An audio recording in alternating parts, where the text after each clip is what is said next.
Good morning, good morning, good morning. How is everybody? It is 8:30, time for coffee and conversation. I'm Susan McMullen. I am a strategist for entrepreneurs. I am the founder of the Social Sisterhood, and I'm also a partner with Rodan and Field. So, hi Angela, how are you? So glad to have you here. So this is a gorgeous morning outside. The sun is coming out. So I love rainy days, but I also love sunshine. So I'm so happy about that. So I am glad you're here. I hope everybody has a cup of coffee. Walk with me half a second here because my little guy is wanting in the room, the one that's so scared of everything. So give me some, sorry about that. Come on, Louie. Sorry about that. So anyway, I hope everyone's doing well. You know, the storms came and went. Yesterday was a really, really windy day. And last night I get this post on Facebook. My sister and her husband live over in Decatur, and this huge tree had fallen. It survived the storms, but it didn't survive the wind, and it was a monstrous tree. So anyway, pictures of that so that nobody was hurt. It did fall on a few things, so I think they have to call insurance. But anyway, I'm glad everybody's here. I'm glad the sun's out, and it is Friday. Yay, it's Friday. So excited about that. So hope you have your coffee here because we're going to be talking about something. So here's what happens to me is I either read something. Oh, you saw that. Yeah, I was so glad nobody was hurt over there. That could have fallen on their house. So anyway, so what happens to me is that my head is always going. So I'm sure most people, a lot of you can relate to that. Anyway, I either read something or something happens or somebody calls me out on something. And when that happens, that's what kind of triggers the conversation for coffee and conversation. So what happened yesterday was I was in a mastermind meeting, a phone call with a small group of people that we have. And we were talking about, you know, what we had done, what we were celebrating, what we had created, so on and so forth.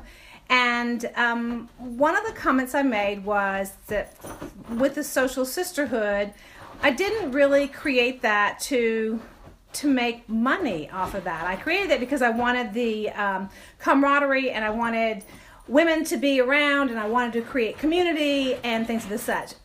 Excuse me. Louie, stop it. I'm sorry. We are not being very polite this morning. Anyway, I created that because of that reason, and not really to make tons of money.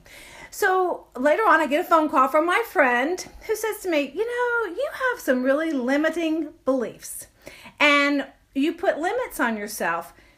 Who cares? Why do you have to back that up and say, well, I didn't create it to make money?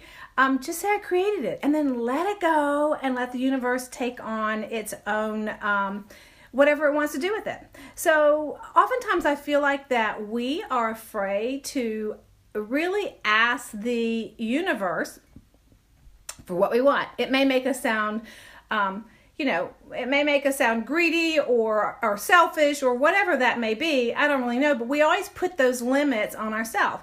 And so we feel like we need to explain ourselves with that. So it's like, I started this, but I don't really want to make too much money, or I started it and I'm afraid to make it too much money. So the bottom line is really, if you believe, whether it's in business or in life or in general, that if you believe that, I'm trying to read, abundance comes in many forms. Yes, it does. Absolutely. Thank you for putting that in there. So if you believe that the universe is truly limitless and abundance is everywhere, and it is, you know, infinity and beyond, you know, then there is no limit. There's plenty for everyone. There's no reason to even think about setting those limits and those limiting beliefs. And we're the ones that send it out to the universe and say, well, if I could just make a little bit, or if I just had a few people join or something to that effect. And it spills over into everything. So a funny little story this morning, my sister called and we were having this little conversation, and I said, this is what happened. I got called out for my limiting beliefs yesterday. So that's what we're talking about today is why do we limit ourselves? Why do we take it upon ourselves to limit our beliefs, to tell the universe, we can only have so much, and put it out there like that. And so we happened to be talking, and I said, oh, by the way, the lot across the street from us has gone under contract. So for those of you who, you probably do, for whatever reason, I live in a house, and it's a house that my parents built. I love it here because across the street I've been here 24 years. So across the street are a couple of lots that I always thought were unbuildable. Beside me are lots that were unbuildable. Behind me is kind of a lot that's unbuildable. And so we just never really thought that anything was going to take place. I'm in my own little greenhouse at the very end of a street, and I love, love, love it over here. So all of a sudden, the person that has owned all these lots, the gentleman passed away several years ago, and his son is now trying to sell them. And I'm like, okay, well, we don't really, this will forever be my little green space back here. Well, guess what? Not true. And so I was lamenting not too long ago that they were out there surveying. Somebody was looking at buying the property, and lo and behold, they bought the property, and lo and behold, they put it up for sale, and somebody's put a contract on it. So I was telling my sister this morning, I said, oh, by the way, the property's under contract there. So she said, well, don't start with those limiting beliefs. So the other thing that a little secret about me is this person right here is one of my very favorite people. She's like, I love, love, love, love Taylor Swift. Love her. She's like my hero. I have this fantasy that one day I'm going to be meeting her, and we're going to have this, I'm like her mom's age, and we went to the same high school, and we just, I have this big fantasy that, yes, we're going to be in contact one day. So this morning, as I'm telling my sister about the lot being under contract, she said, don't you use those limiting beliefs. She goes, you never know. Taylor Swift might be building a house across the street from you. It just made me laugh because I was like, no kidding. Maybe she is. So if I open my head to the universe and say, maybe so, maybe that might happen, then, that's an everyday life kind of thing, but you just never know, do you? But as my friend Jane says to me, if you put those limiting beliefs on you, that's what you're going to get, are limiting beliefs. Totally. And Dottie Osmond, I know he's old now. I love Taylor. So there we go. So anyway, just open yourself up. Allow yourself to put something out there, let it go, and let the universe do as it may without you deciding what you can and can't do, because the universe could probably tell you a much bigger story.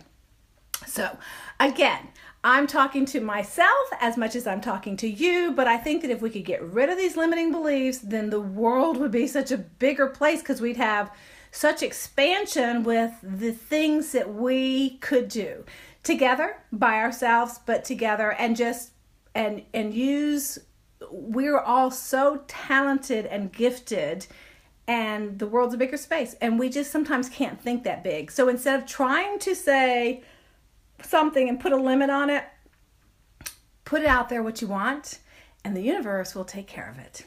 So with that being said, it is Friday. I hope that you have an awesome, beautiful weekend and do something fun for you. Don't forget you. Take care of you. You are the most important person and the one with the most awesomeness. And without taking care of you, you cannot go into the world and make changes. And so we need you and we want you. And so leave those beliefs open, throw it out there, and what may come, and I promise you it'll be bigger than you want. And it might even be Taylor across the street from me. You never know. And if she comes over, I'll introduce you if you want to meet her. So with that said, have a fabulous weekend. I will see you again here on Monday morning at 8:30. See you then. Thanks a lot. Bye-bye.